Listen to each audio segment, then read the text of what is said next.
The worst weapons in TF2 is a question that comes up all the time in the community.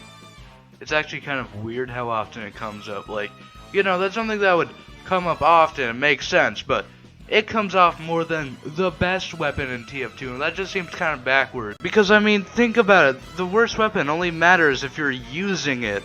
Unlike the best weapon, which affects you constantly because there are usually a lot of people using it, and they usually have an advantage because it's the best weapon.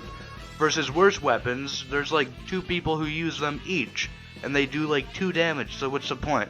But I'm here to tell you what, in my opinion, is the worst item in the game. It's not the gas passer, although that is also an awful weapon. It's not the righteous bison, even though it is like the worst actual shooting weapon in the entire game. It's not even some stupid third option that I couldn't think of while drawing this. The worst weapon in the game is in fact, to me, the candy pane. Oops, sorry, I mean the candy cane, cause they couldn't think of the most basic possible pun.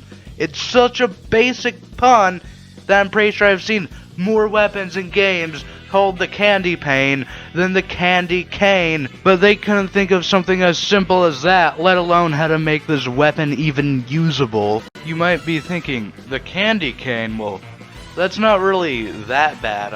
Compared to some of the weapons out there, it's amazing. And I do see how you can think that.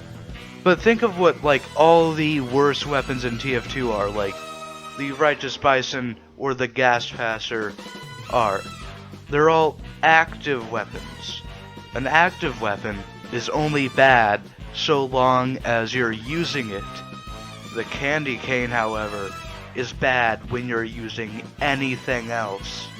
But if you're going to limit yourself to only use one weapon out of your 3 available, yes, other weapons would be worse, like the Fan of War, but here's the thing. In any realistic kit, a kit where it's not just complete garbage weapons all throughout that are so bad that a new player would use them for 2 rounds before going, yeah, this is garbage. In any realistic kit, the candy cane will basically always be the worst possible weapon. The candy cane is an equipable melee weapon for the scout class. It does 2 things. 1, it lowers the scout's health from 125 to 100 health. The other thing is, every time you kill someone, they drop a small health pack. This 100 health is the, most baffling balancing decision they made here.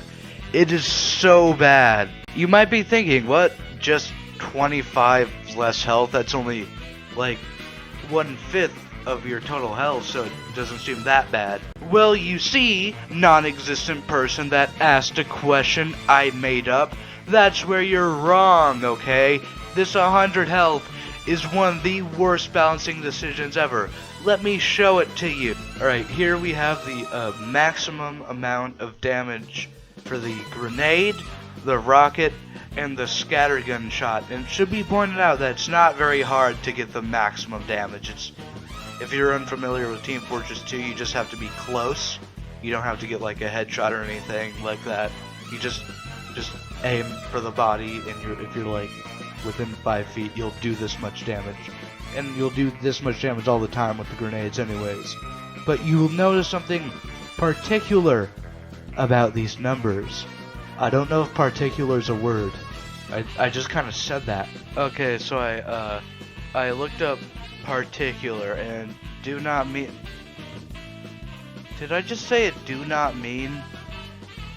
Particular does not mean what I thought it meant at all. It means to single out an individual member, like you in particular. I think I was trying to say the word peculiar. I don't even think I said that word correctly. Okay, I just can't talk, okay?